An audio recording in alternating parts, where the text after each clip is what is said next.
black Range Rover didn't slow down. It hit the puddle at full speed, sending a wave of brown water exploding across the sidewalk like a dirty tsunami. Rachael didn't even have time to turn away. The muddy water slammed into her with force, soaking her from head to toe. Her white cleaning uniform, the one she had washed by hand last night and hung carefully to dry, was now covered in filth. Cold. Heavy. Disgusting. She stood frozen, her mop bucket still in her hand, water dripping from her hair, her face, her arms. The car screeched to a stop 20 feet ahead. Rachel's heart pounded. Maybe they would apologize. Maybe they didn't see her. Maybe. The driver's door swung open. A woman stepped out. She was stunning in the way only money could buy. Designer sunglasses pushed up into perfectly highlighted hair. A cream-colored pantsuit that probably cost more than Rachael made in 6 months. Heels so sharp they could stab concrete. Her name was Victoria Ashford, and she was not getting out to apologize. Victoria looked back at Rachael, standing there drenched and trembling on the curb. For a moment, their eyes met. Then Victoria smiled. Not a kind smile. Not an embarrassed smile. A cold, amused smile. She pulled out her phone, tilted it toward Rachael, and took a picture. Rachel's breath caught in her throat. "Perfect," Victoria said, loud enough for Rachael to hear. She typed something quickly, then laughed. A sharp, cruel sound. Rachael wanted to say something, wanted to scream, but the words stuck in her throat like glass. Before we dive into this story, hit subscribe, so you don't miss more gripping tales like this one, full of suspense, twists, and unforgettable characters. And while you're here, leave a comment with where you're watching from. Lagos, London, California, anywhere in the world. It's always amazing to see how far these stories reach. Victoria slid her sunglasses back down over her eyes and walked toward the entrance of the office building, the same building Rachael cleaned every morning at 5 a.m. She didn't look back. Rachael stood there, shaking. Not from the cold. From humiliation. People were staring. A man in a suit glanced at her, then quickly looked away. A woman with a yoga mat whispered something to her friend. They both giggled. Rachael squeezed the handle of her mop bucket so hard the handle cracked. She wanted to cry, but she couldn't. Not here. Not in front of everyone. She turned and walked toward the service entrance at the back of the building, her soaked shoes squeaking with every step. What Rachael didn't know, what Victoria didn't know, was that someone had been watching the entire thing. Someone who was about to change everything. Inside the silver Mercedes parked across the street, an older man sat perfectly still. His name was Richard Davies.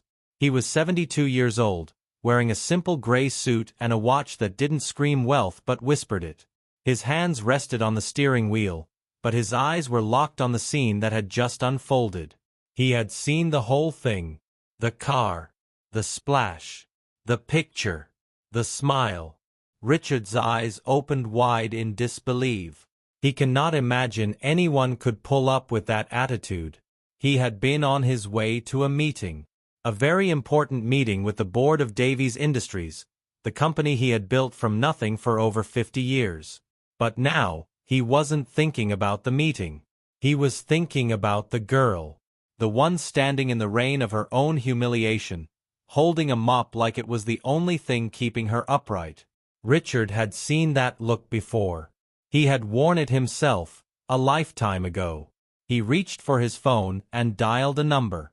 It rang once. "David," Richard said, his voice calm but edged with steel. "I need you to find out everything about the woman who just entered the Ashford Tower. Victoria Ashford.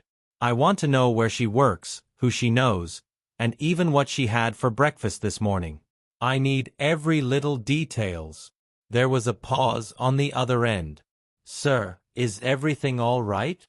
"No," Richard said quietly. "But it will be." He ended the call and looked back at the building. The girl, Rachael, had disappeared through the service door. Richard sat there for another moment, thinking. Then he put the car in drive and pulled away from the neighborhood. He had a board meeting to attend. But after that, he had work to do. Rachael stood in the supply closet on the third floor, staring at herself in the small, cracked mirror hanging on the wall. Her uniform clung to her skin, still damp. Her hair was a mess. There were streaks of mud across her cheek. She looked like exactly what Victoria Ashford thought she was. Nothing. Rachael closed her eyes and took a deep breath. Don't cry. Don't cry. Don't cry. She grabbed a rag from the shelf and wiped her face. It didn't help much. Her phone buzzed in her pocket. She pulled it out. It was a text from her younger brother, Samuel. Did you remember to pay the electric bill? They sent another notice. Rachel's heart beeped. She had forgotten. Again. She typed back quickly. I'll handle it tonight. Don't worry. But she was worried. The electric bill was $140. She had $29 in her account. Her next paycheck wasn't for another week. Rachael put the phone back in her pocket and leaned against the wall. She was 33 years old. She worked 2 jobs. This one, cleaning offices from 5 a.m. to noon. And another one, waitressing at a diner from 3 p.m. to 11 p.m. She hadn't had a day off in 6 weeks. And it still wasn't enough. Her mother had died 2 years ago. Cancer. The medical bills had destroyed them. Her father had left when she was 7. It was just her and Samuel now. He was 16. Smart. So smart. He wanted to go to college. He wanted to be an engineer. Rachael was going to make sure he got there. Even if it killed her. She pushed off the wall, grabbed her cleaning cart, and walked back out into the hallway. She had 9 more floors to clean. Victoria Ashford stepped into the massive executive elevator, her heels clicking sharply against the marble floor. She pulled out her phone again and looked at the picture she had taken. The cleaning girl, soaked and pathetic, standing there like a drowned rat. Victoria smirked and opened her group chat with her friends. She typed, "When you accidentally give the help a free car wash." She attached the photo and hit send. The responses came immediately. OMG Victoria Skull. You're terrible L. She looks like she's about to cry ha ha ha. Victoria laughed and slid the phone back into her purse. The elevator doors opened on the master floor. She stepped out into the sleek, glass-walled office of Ashford and Sterling Marketing, the company her father had given her to run 3 years ago. Well, given wasn't quite the right word.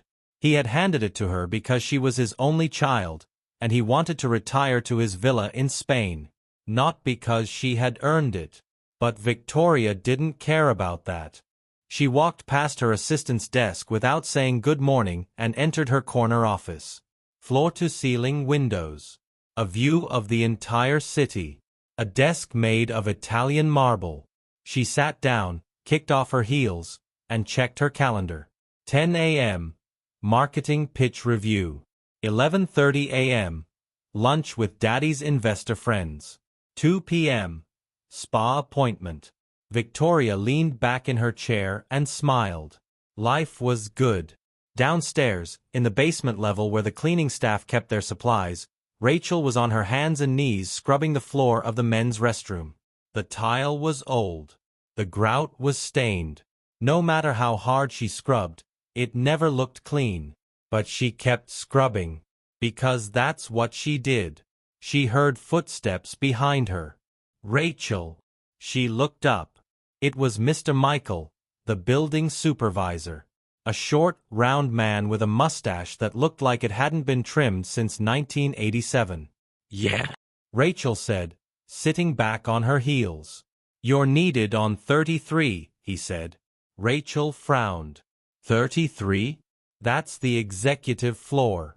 I don't clean up there. You do today. Jasmine called in sick. You're covering. Rachel's heart sank. Mr. Michael, I'm still wet from. I don't care if you're wet, dry, or on fire, he snapped. 33 needs cleaning. You're the only one here. Get up there. Now.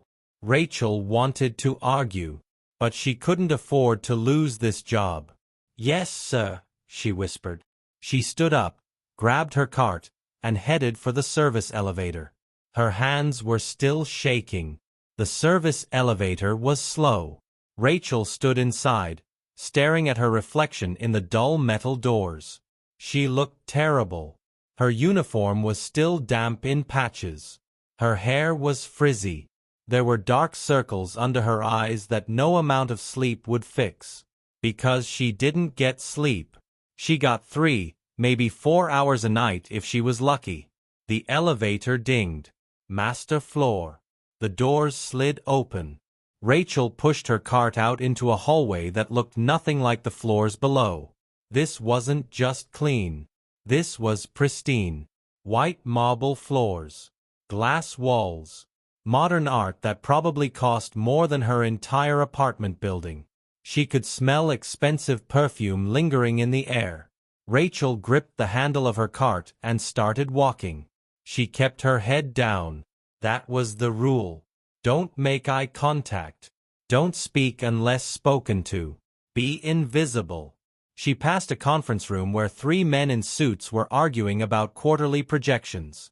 She passed a woman in a pencil skirt talking loudly on her phone about her vacation to the Maldives. No one looked at her. She was furniture. Rachael reached the first office and knocked softly. No answer. She opened the door and stepped inside. It was empty. Clean already, actually. She vacuumed anyway. She moved to the next office.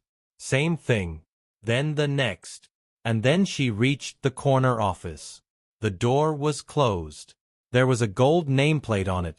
Victoria Ashford, VP of Marketing. Rachael's stomach twisted. It was her. The woman from the car. Rachael stood frozen in front of the door. She should just skip it.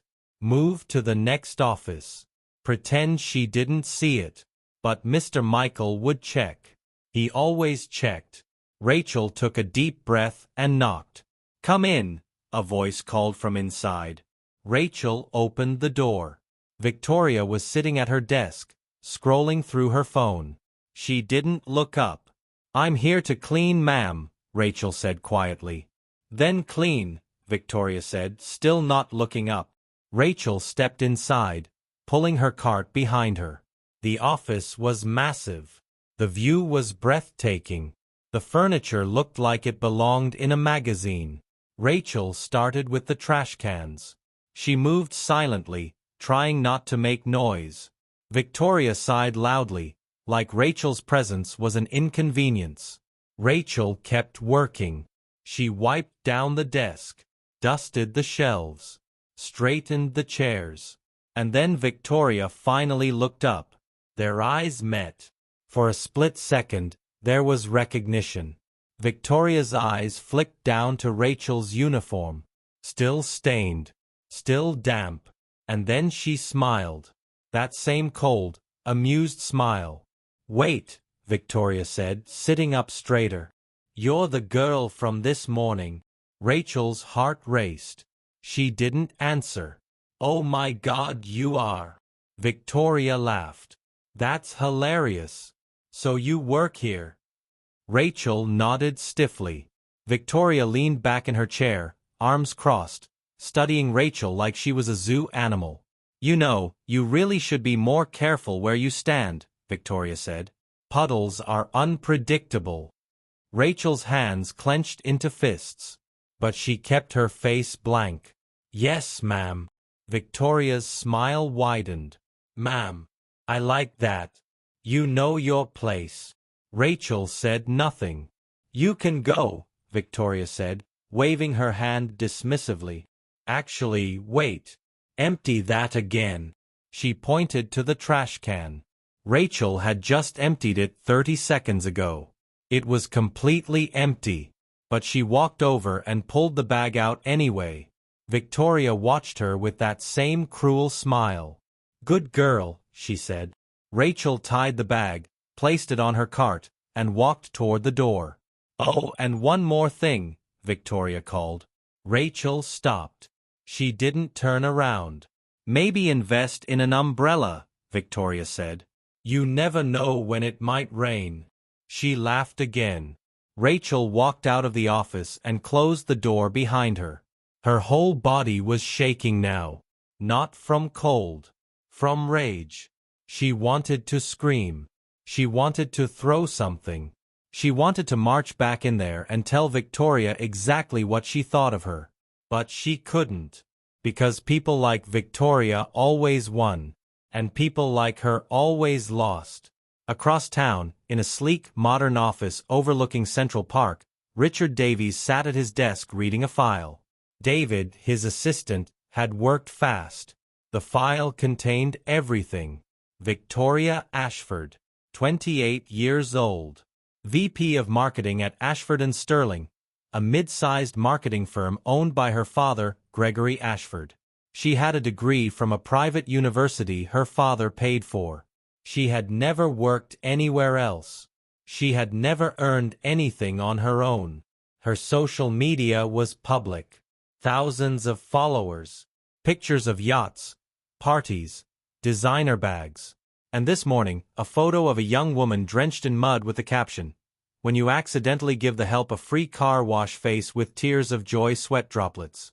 Richard stared at the photo for a long time. The girl's face was blurry, but he could see the pain in her posture. The humiliation. He picked up his phone and called David again. "Find out who the girl is," Richard said. "Sir." "The girl in the photo. I want to know her name, where she works, and everything else." There was a pause. "May I ask why?" "Just do what I asked," the billionaire replied back sharply. He hung up. Richard leaned back in his chair and looked out at the city. He had built an empire from nothing. He had been poor once. So poor he wore the same pair of shoes for 3 years. So poor he ate one meal a day and called it a diet. He remembered what it felt like to be invisible. To be treated like trash by people who were born on third base and thought they hit a triple. Richard had spent 50 years building power. Building influence. Building wealth. Not only for himself. For moments like this. Rachael finished cleaning the master floor at 11:47 a.m. Her back ached. Her hands were raw. Her uniform smelled like cleaning chemicals and dirty mop water. She took the service elevator back down to the basement, parked her cart, and clocked out. She had 13 minutes to get to her second job. Rachael ran. She sprinted down 3 blocks, dodged traffic, and burst through the door of Rosie's diner at 11:58 a.m. "You're late," Rosie barked from behind the counter. "I'm not. I'm 2 minutes early." Early is on time. On time is late. "Get your apron on." Rachael tied her apron, grabbed her order pad, and started taking orders. The lunch rush hit like a freight train. Burgers. Fries. Coffee. More coffee. Refills. Check. Repeat. Her feet screamed. Her head pounded. But she smiled. She said, "Please, and thank you, and have a great day." Because tips paid for food. Tips paid for Samuel's school supplies. Tips kept the lights on. At 3:47 p.m., during a rare lull, Rachael sat down at the back booth and pulled out her phone. She had 6 missed calls. All from the same number. The electric company. Her stomach dropped. She called back. "Metro Electric, this is Sharon." "Hi, this is Rachael Reyes. I got some calls." "Yes, Miss Reyes. Your account is past due. If payment isn't received by 5 p.m. today, your service will be disconnected." Rachael's hands went cold. "I can pay half today. The rest next week." "We need full payment, ma'am." "Please. My brother, he's 16. We need the electricity. I just need a few more days." "I'm sorry. Policy is policy. Full payment by 5. The line went dead. Rachael sat there, staring at her phone. $140. She had $29. She was $111 short. She looked around the diner. It was almost empty. She'd made $11 in tips so far.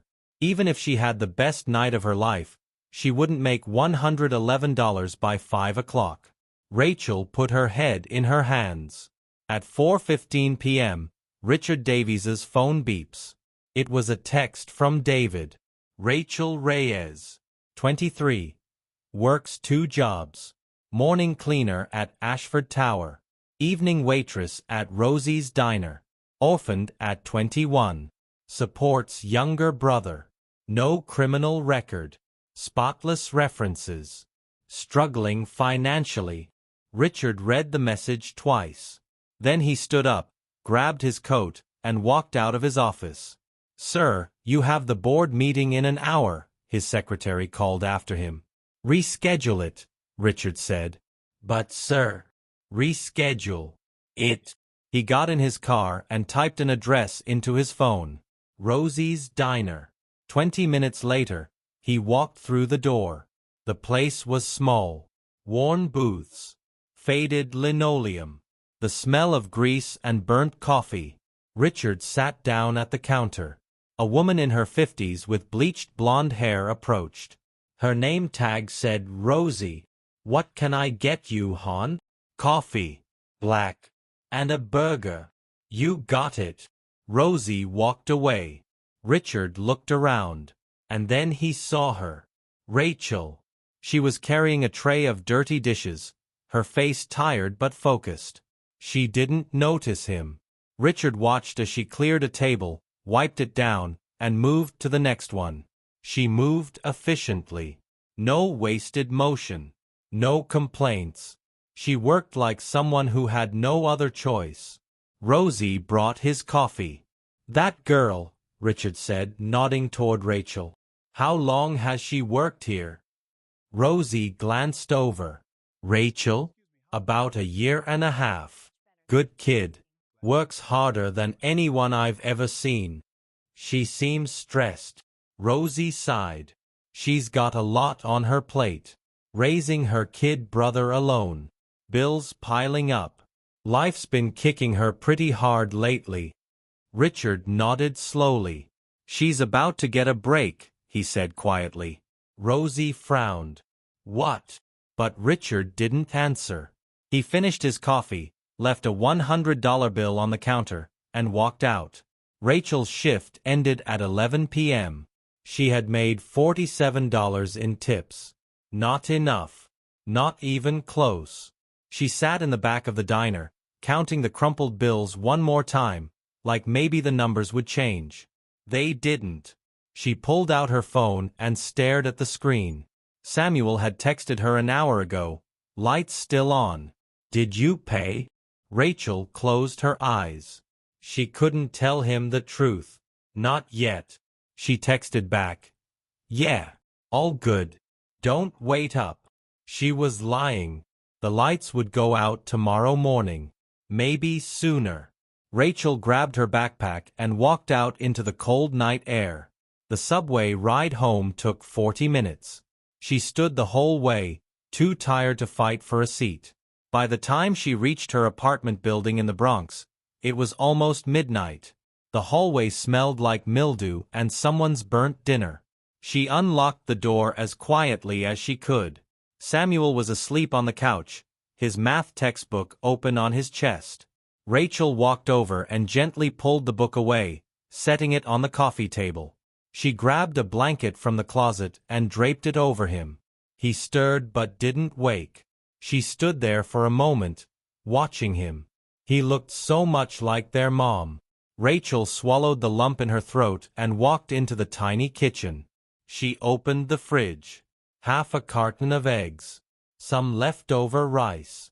A jar of peanut butter. Enough for a few more days if she was careful. She closed the fridge and sat down at the small table. Her phone buzzed. Another email. Subject: Final notice. Rent due. She didn't open it. She knew what it said. Rent was $1,200. She was 2 weeks late. The landlord had already threatened eviction. Rachael put her head down on the table. She was so tired. Not just physically. Tired of fighting. Tired of losing. Tired of being invisible. She thought about Victoria Ashford, sitting in that huge office, taking pictures of people suffering for fun. What would it be like, Rachael wondered, to live a life where nothing ever hurt? She sat there for a long time. Then she stood up, walked to her room, and collapsed onto her mattress without even changing clothes. Tomorrow, she would figure it out. She always did. The next morning, Rachael woke up at 4:15 a.m. The lights were still on. She frowned. Maybe the electric company gave her one more day. Maybe they made a mistake. She didn't question it. She just got dressed and left. At 5 a.m., she was back at Ashford Tower, pushing her cleaning cart through the lobby. The building was quiet, empty, peaceful. Rachael liked the early mornings. No one to bother her. No one to look through her like she was glass. She started on the second floor, vacuuming, dusting, scrubbing. By 7 a.m., she had worked her way up to the 10th floor. That's when she heard voices. Loud voices. Shouting. Rachael stopped and looked down the hallway. The conference room door was open. Inside, a group of people in suits were arguing. Rachael kept her head down and started to push her cart past. "This is unacceptable," a man's voice boomed. Rachael glanced through the doorway. A tall man in his 50s, red-faced and furious, was pointing at a younger man across the table. "You're telling me we lost the Mitchell account because you didn't send the proposal on time?" "Sir, I don't want excuses. That account was worth $2 million. The younger man looked like he wanted to disappear. Rachael kept moving. Not her business. But as she walked away, she heard something else. A woman's voice. Calm. Cold. "Honestly, David, this is why I didn't recommend you for the promotion. You're not leadership material." Rachael froze. She knew that voice. Victoria Ashford. Rachael glanced back. Victoria was sitting at the head of the table, arms crossed, looking completely unbothered by the chaos around her. "We'll clean this up," Victoria said. "But moving forward, I'll be taking over the Mitchell pitch personally. Clearly, I'm the only one who can be trusted to get things done." The older man nodded. "Fine. Do it." Victoria smiled. She stood up, smoothed her skirt, and walked toward the door. Rachael quickly turned and started pushing her cart again, trying to look busy. But Victoria saw her. She stopped. "Oh," Victoria said, her voice dripping with amusement. "It's you again." Rachael didn't look up. "Excuse me, ma'am." She tried to move past, but Victoria stepped directly into her path. "I said, it's you again." Rachael stopped. She forced herself to make eye contact. "Yes, ma'am." Victoria tilted her head, studying her. "Do you enjoy cleaning up other people's messes?" Rachael's jaw tightened. "It's my job, ma'am." Victoria smiled. How fitting. She leaned in closer, lowering her voice so only Rachael could hear. "You know, I've been thinking about our little encounter yesterday. And I realized something." Rachael said nothing.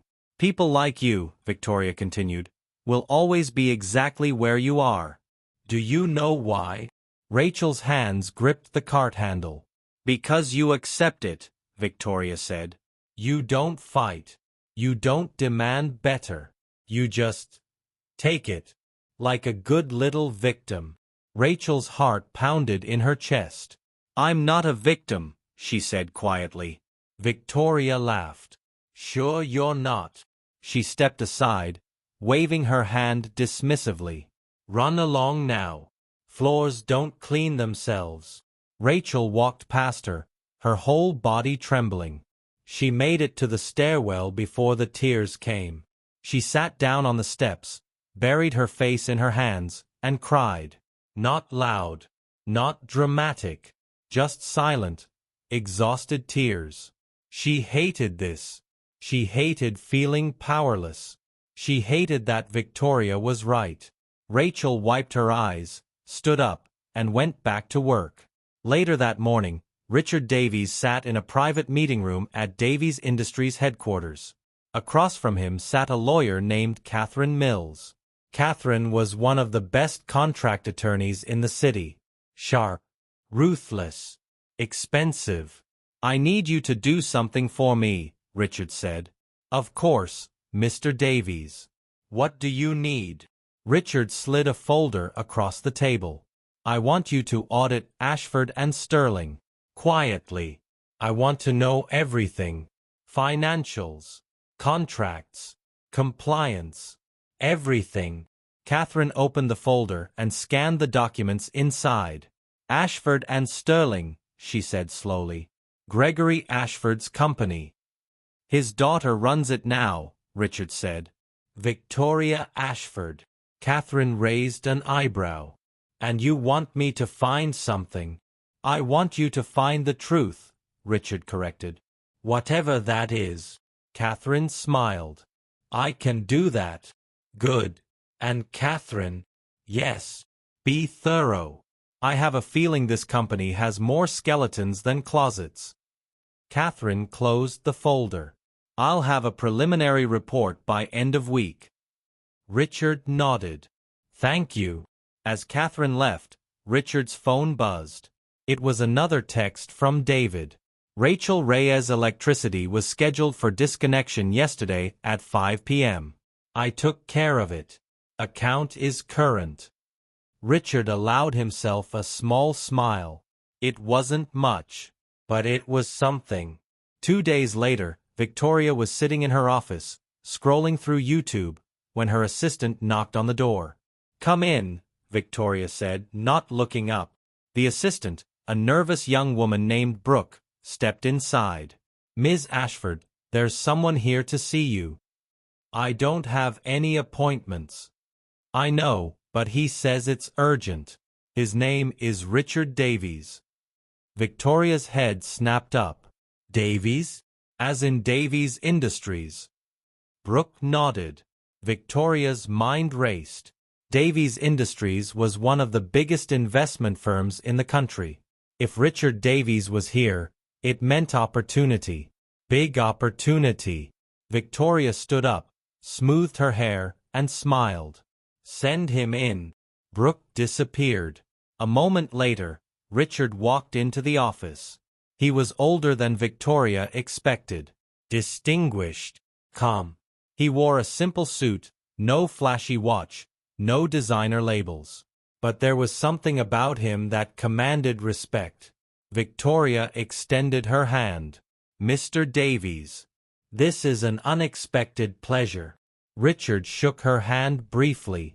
Ms. Ashford, please sit. Victoria gestured to the chair across from her desk. Can I get you anything? Coffee? Water? No, thank you. Richard sat down. He looked around the office slowly, taking in every detail. Victoria sat across from him, leaning forward slightly, her most charming smile in place. So, she said, what brings you to Ashford and Sterling? Are you looking to invest? Because I'd love to discuss. I'm not here to invest, Richard said. Victoria's smile faltered slightly. Oh, then? Richard looked at her directly. I'm here because of a photo you posted online 2 days ago.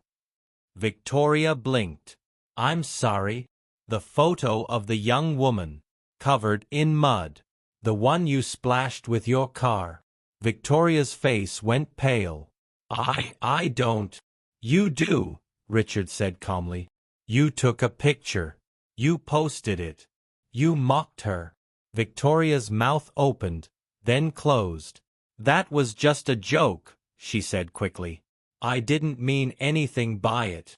A joke, Richard repeated. Yes, it was harmless. Richard leaned back in his chair. That woman's name is Rachael Reyes. She works 2 jobs. She's raising her younger brother alone. She's 1 missed paycheck away from losing everything. Victoria's hands twisted in her lap. I didn't know. You didn't care, Richard corrected. The room went silent. Victoria's heart was pounding now. Mr. Davies, I apologize if I offended you somehow, but I don't see what this has to do with. It has everything to do with character, Richard said. And I'm about to make a very large investment in this city. I'm looking for partners. People I can trust. People with integrity. He stood up. You are not one of those people. Victoria shot to her feet. Wait, please, I made a mistake. I'll apologize. I'll delete the post. You'll do nothing, Richard said, because you've already shown me who you are. He walked toward the door. Victoria's voice cracked. Please, don't let one stupid mistake ruin. Richard stopped and turned back. It wasn't one mistake, Ms. Ashford. It was a choice. You chose cruelty. You chose mockery. And now you'll live with the consequences. He walked out. Victoria stood there, trembling. Her phone buzzed. It was her father. Victoria. My office. Now. Victoria's hands were shaking as she walked down the hallway toward her father's office. Gregory Ashford's office was on the same floor, but it might as well have been in another world. Bigger. Darker. More intimidating. The door was already open. Victoria stepped inside. Her father was sitting behind his massive oak desk, his face carved from stone. He didn't look up. Close the door, he said. Victoria closed it. Sit. She sat. Gregory finally looked at her. His eyes were cold. Do you want to tell me, he said slowly, why Richard Davies just called me to say he's pulling out of a potential $50 million partnership because my daughter lacks basic human decency? Victoria's stomach dropped. Daddy, I don't. Gregory held up a hand. Don't insult me with excuses. He turned his computer screen toward her. On it was the photo, the one Victoria had posted. Rachael, soaked and humiliated. The caption, when you accidentally give the help a free car wash face with tears of joy sweat droplets. Do you have any idea, Gregory said, his voice dangerously quiet, how much damage you've done? It was just a joke. It was cruel. It was stupid. And it was public. Gregory stood up and walked to the window, his back to her. Richard Davies isn't just rich, Victoria. He's connected. He sits on boards. He controls investments. He has the power to make or break companies. He turned back to face her. And you gave him a reason to break ours.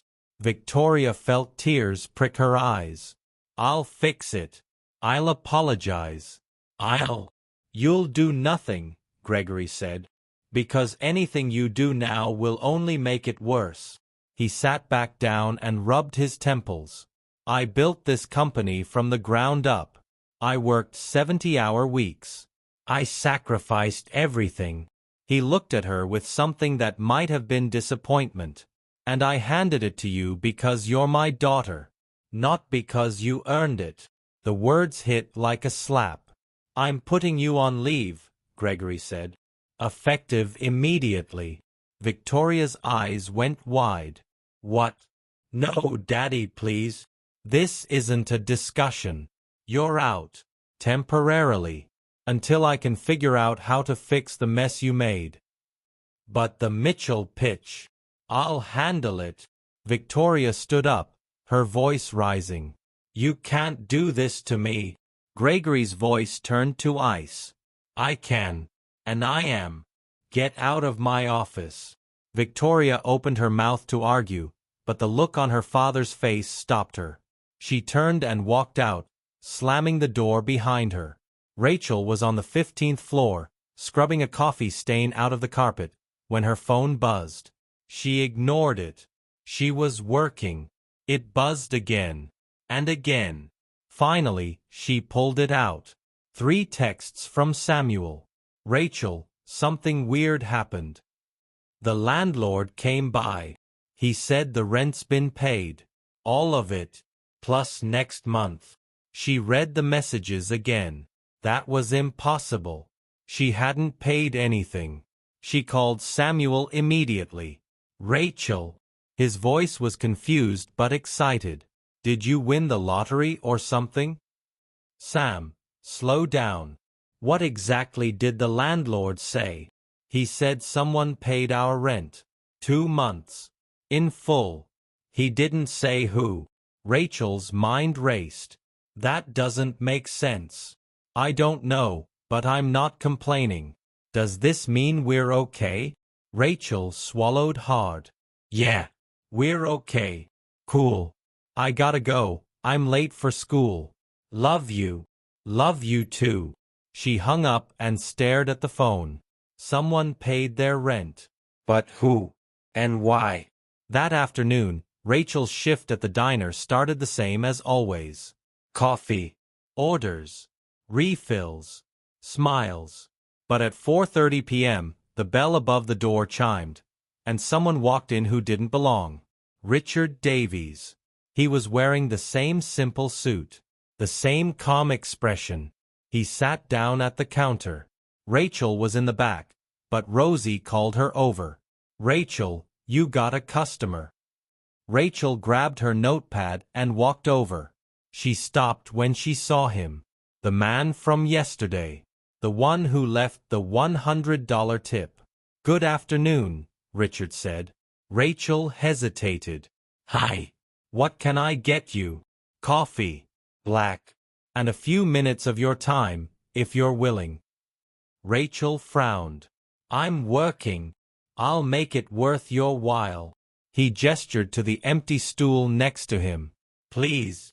Rachael glanced at Rosie, who shrugged. 5 minutes, Rachael said. She poured him a coffee and sat down. Richard took a sip, then set the cup down carefully. My name is Richard Davies. Rachael waited. I saw what happened to you 2 days ago, outside Ashford Tower. Rachel's face went pale. You saw that? Richard nodded. I did. And I also know who did it. Rachael looked down at her hands. It doesn't matter. It matters to me. Rachael looked up at him, confused. Why? Richard smiled faintly. Because a long time ago, I was you. Rachael blinked. I grew up poor, Richard said.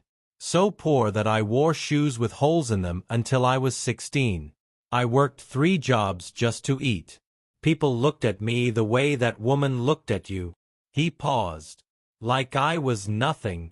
Rachel's throat tightened. But I wasn't nothing, Richard continued. And neither are you. I appreciate that, Rachael said quietly. But I don't understand what you want from me. I don't want anything from you, Richard said. I want to offer you something. He reached into his jacket and pulled out a business card. He slid it across the counter. Rachael picked it up. Davies Industries. Richard Davies. Chairman. Her eyes widened. You're... I'm a businessman, Richard said, and I'm starting a new initiative. A mentorship program for young people who've been overlooked. People with potential but no opportunities. He looked at her directly. I'd like you to be part of it. Rachael stared at him. I don't understand. I'm not. I didn't even finish college. I'm just... You're a hard worker, Richard said. You're resilient. You take care of your family. That tells me more than any degree ever could. Rachael shook her head. This doesn't make sense. Why me? Richard leaned back slightly. Because someone helped me once, he said. When I had nothing. And I swore that if I ever made it, I'd do the same for someone else. He stood up and placed a $50 bill on the counter. Think about it. My number's on the card. Call me when you're ready. He walked toward the door. Mr. Davies, Rachael called. He turned. Did you pay my rent? Richard smiled. I don't know what you're talking about. And then he was gone. Rachael sat there, staring at the business card in her hand. Rosie walked over. Who the hell was that? I have no idea, Rachael whispered. That night, Victoria sat alone in her apartment. It was a penthouse in Tribeca. Floor-to-ceiling windows. Marble countertops. A view that cost $12,000 a month. She poured herself a glass of wine and stared out at the city. Her phone had been buzzing all day. Friends asking what happened. Clients asking why she wasn't responding. Her father hadn't called once. Victoria took a long drink and opened YouTube. The photo was still there. But now, the comments had changed. This is disgusting. Imagine being this cruel. Karma's coming for you. Someone had screenshot the post and shared it to many other platforms. It was going viral. Victoria's stomach twisted. She deleted the post. But the screenshots were already everywhere. Her phone buzzed again. It was an email. From the board of Ashford and Sterling. Subject: Suspension Notice. Victoria's hands trembled as she opened it. Effective immediately, Victoria Ashford is suspended from all duties pending an internal review of conduct violations. She didn't finish reading. She threw her phone across the room. It shattered against the wall. Victoria sat down on the couch and put her head in her hands. For the first time in her life, she felt something she'd never felt before. Fear. 3 days later, Rachael was standing outside a tall glass building in Midtown. The address on Richard's business card. She had debated for hours whether to come. But Samuel had pushed her. Rachael, what do you have to lose? Everything, she'd said. You already have nothing, he'd replied. So go. Now she was here. She took a deep breath and walked through the revolving doors. The lobby was stunning. Polished. Professional. Expensive. A receptionist smiled at her. Can I help you? I'm here to see Richard Davies. Do you have an appointment? Rachael hesitated. No, but he gave me his card and said, your name, Rachael Reyes. The receptionist typed something into her computer. Her eyes widened slightly. 1 moment, please. She picked up the phone and spoke quietly. Then she hung up and smiled. Mr. Davies will see you now. Master floor. Rachel's heart pounded as she stepped into the elevator. The doors opened onto a quiet, elegant floor. A man in his 30s was waiting. Miss Reyes? I'm David, Mr. Davies's assistant. Follow me. He led her down a hallway and into a large corner office. Richard was standing by the window. He turned and smiled. Rachael, I'm glad you came. He gestured to a chair. Sit. Please. Rachael sat. Richard sat across from her. I meant what I said at the diner, he began. I want to help you. But I need to know, what do you want? Rachael blinked. What do I want? Yes. If you could have anything, any opportunity, what would it be? Rachael thought for a long moment. I want my brother to go to college, she said. I want him to have the chances I didn't. Richard nodded. And for yourself? Rachel's voice was barely a whisper. I just want to stop being invisible. Richard leaned forward.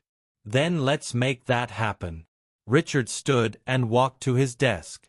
He opened a drawer and pulled out a folder. I've been doing some research, he said, sliding the folder across to Rachael. She opened it. Inside were documents, applications, letters. What is this? Rachael asked. A pathway, Richard said. I spoke to the director of the Davies Foundation. We offer career development programs for people who show exceptional character and work ethic. He pointed to the first page. This is an application for our business training program. It's a 6-month intensive. Leadership, strategy, finance, communication. Rachel's eyes scanned the document. It's full-time, she said quietly. It is. I can't quit my jobs. I need the money. You won't need to, Richard said. Program participants receive a living stipend, $3,500 a month, plus housing assistance if needed. Rachel's eye opened wide. $3,500 a month. That was more than she made working 70 hours a week across 2 jobs. Why? Rachael asked, her voice shaking. Why would you do this for me? Richard walked back to the window. When I was 25, he said, I was working as a janitor at an investment bank. I worked nights. I watched these men in suits make decisions worth millions. And I thought, I could do that. I could learn that. He turned to face her. One night, one of the executives stayed late. He saw me reading a financial journal during my break. He asked me questions. I answered them. And he said something I never forgot. Richard's voice softened. He said, intelligence isn't about where you start. It's about what you do with what you're given. That man gave me a chance. He sponsored me, mentored me, changed my entire life. Richard walked back to Rachael. That man died 10 years ago, and I made him a promise that I would do for others what he did for me. Rachel's eyes filled with tears. You're doing this because of him. I'm doing this because of you, Richard corrected. He taught me to recognize potential. And Rachael, you have it. Rachael looked down at the folder. Her whole life, she'd been told she wasn't enough. Not smart enough. Not educated enough. Not worthy enough. And now this stranger was offering her a door. What do I have to do? Rachael asked. Say yes. Rachael closed the folder. She looked up at Richard. Yes. Richard smiled. Good. Program starts Monday. David will send you all the details. He extended his hand. Rachael shook it, her grip firm despite her trembling. Thank you, she whispered. Don't thank me yet, Richard said. This program is hard. You'll be pushed, challenged. There will be days you want to quit. Rachael stood up straighter. I won't quit. Richard nodded. I believe you. Victoria sat in a coffee shop across the street from Ashford Tower. She couldn't go inside. Not yet. She was still on suspension. Her phone rang. It was her lawyer. Victoria, we need to talk. I'm listening. The board is moving forward with a formal investigation. They've hired an outside firm to audit the company's operations during your tenure. Victoria's stomach turned. What does that mean? It means they're looking for reasons to remove you permanently. They can't do that. My father. Your father isn't protecting you anymore, the lawyer said bluntly. He's protecting the company. Victoria hung up. She sat there, staring at her coffee. Everything was falling apart. Her phone buzzed. A text from a number she didn't recognize. You humiliated the wrong person. Karma isn't a bitch. I am. Victoria's hands shook. She looked around the coffee shop, paranoid. Who sent that? Another text came through. This time, it was a link. She clicked it. It opened to a news article. Ashford and Sterling under investigation for financial misconduct. Victoria's blood went cold. She scrolled through the article. Someone had leaked information to the press. Details about questionable business practices. contracts that looked suspicious, payments that didn't add up, and at the center of it all, her name, Victoria Ashford, VP of Marketing. Her phone rang again. Her father. She didn't answer. She couldn't. She stood up, left the coffee untouched, and walked out into the cold. Rachel's first day at the Davies Foundation program was nothing like she expected. She walked into a sleek modern classroom on the 18th floor of the Davies building. 12 other people were already seated. They looked like her, young, uncertain, out of place. A woman in her 40s stood at the front. Sharp suit. Confident posture. "Good morning. My name is Dr. Elena Vasquez. I'll be leading this cohort." She looked at each person in the room. "You were all selected because Richard Davies saw something in you. Potential. Resilience. Drive." She paused. "But potential means nothing without action. This program will break you down and build you back up. If you're not ready for that, leave now." No one moved. Dr. Vasquez smiled. "Good. Let's begin." The next 6 hours were brutal. Case studies, role-playing, financial modeling, public speaking exercises. Rachel's head spun. She hadn't been in a classroom in years. She felt slow, behind, but she didn't quit. At lunch, she sat alone in the cafeteria, staring at a spreadsheet she didn't understand. A voice interrupted her thoughts. "First day?" Rachel looked up. It was a guy around her age. Tall. Friendly smile. "Yeah," Rachel said. "Me too. I'm Marcus." "Rachel." He sat down. "This is insane, right? I've been working construction for 5 years. Now they're teaching me about market analysis." Rachel laughed. "I've been cleaning offices and serving burgers. I don't even know what half these words mean." Marcus grinned. "Yeah, but we're here. That's gotta count for something." Rachel smiled. For the first time in a long time, she didn't feel alone. 2 weeks into the program, Rachel was walking out of the building when she saw someone standing by the entrance. Victoria Ashford. Rachel's entire body tensed. Victoria looked different. Thinner. Tired. Her designer clothes were still expensive, but they hung differently now. Victoria saw Rachel and froze. For a long moment, neither of them spoke. Then Victoria stepped forward. "I need to talk to you," Victoria said. Rachel cannot believe her ears. "I don't have anything to say to you. Please. Just 1 minute." Rachel wanted to walk away. Every instinct told her to. But something in Victoria's voice stopped her. "1 minute," Rachel said. Victoria took a breath. "I'm sorry." Rachel blinked. "I'm sorry for what I did. For the picture. For the way I treated you. For everything." Rachel crossed her arms. "You're sorry because you got caught." "No," Victoria said quickly. Then she stopped. "Maybe. At first. But I've had a lot of time to think." She looked away.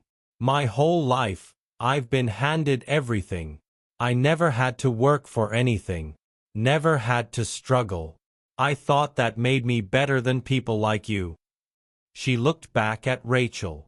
"But I was wrong. You're stronger than I'll ever be." Rachel stared at her. "Why are you telling me this?"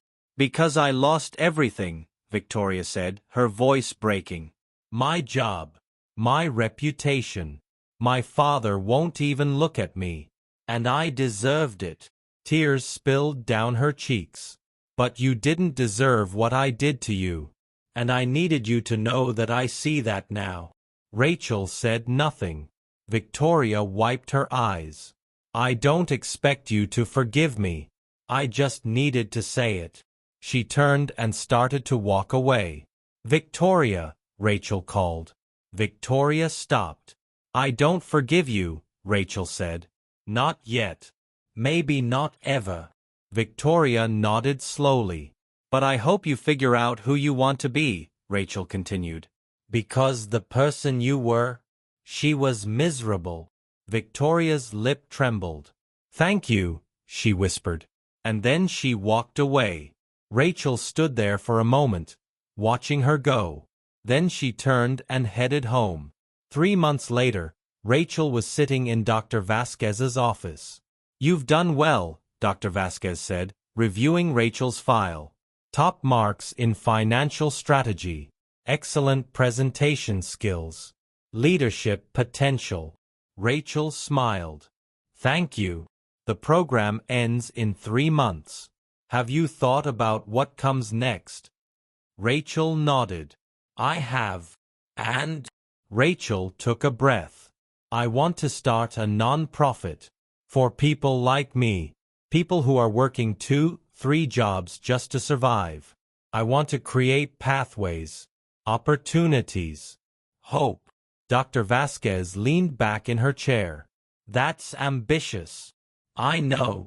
It's also exactly the kind of thing this program was designed for. She opened her desk drawer and pulled out another folder. Richard asked me to give you this when you were ready. Rachael opened it. Inside was a grant proposal. Already drafted. Already approved. Reyes Foundation Initiative. Seed funding. $500,000. Rachael's hands shook. He already approved this? Rachael whispered. Dr. Vasquez smiled. He believed in you before you even walked through the door. Rachael looked up, tears in her eyes. I don't know what to say. Don't say anything. Just build something that matters.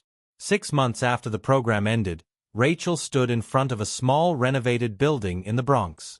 The sign above the door read, The Reyes Center, Pathways to Opportunity. Samuel stood beside her, grinning. You did it, he said. We did it, Rachael corrected. Richard Davies stood a few feet away, watching quietly. Rachael walked over to him. I'll never be able to repay you, she said. Richard shook his head. You already have.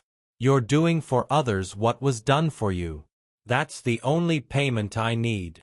He extended his hand. Rachael took it. Thank you, she said. For seeing me. Richard smiled. Thank you for letting yourself be seen.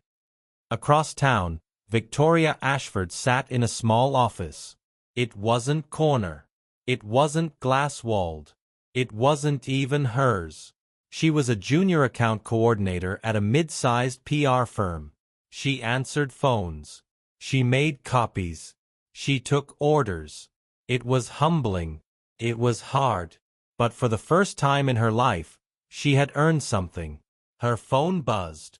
A text from her father. Dinner tonight? My treat.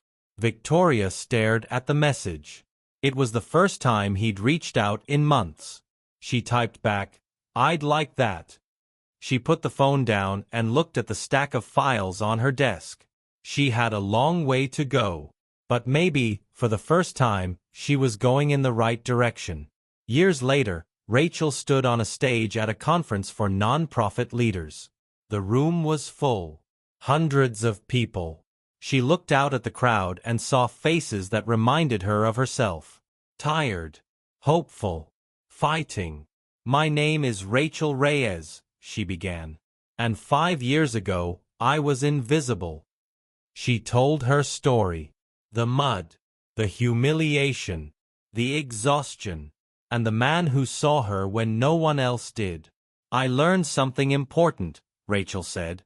Dignity isn't something someone can give you. It's something you claim. She paused. But sometimes, you need someone to remind you that you're worth claiming it for. The room erupted in applause. As Rachael stepped off the stage, her phone buzzed. A text from an unknown number. Saw your speech online. I'm proud of the person you've become. V. Rachael stared at the message for a long time. Then she typed back, Thank you. I hope you're finding your way too. She hit send. And somewhere across the city, Victoria Ashford smiled through tears. If this story moved you, imagine what a simple act of kindness could do in your own life. Maya was invisible until someone chose to see her. Victoria was lost until she learned to see herself. And Richard changed lives because he remembered where he came from. The question is, who will you see today? Maybe it's the person serving your coffee, the cleaner in your building, the stranger struggling in silence. One moment of respect can change everything. If this story inspired you, don't just watch. Share it. Send it to someone who needs to hear that they matter. Drop a comment telling us about a time someone saw you when you felt invisible. And hit that subscribe button, because we're building a community that believes character matters more than status. New stories every week. Real lessons. Real impact. Remember, you never know who's watching. Make sure what they see is worth remembering. I'll see you in the next one.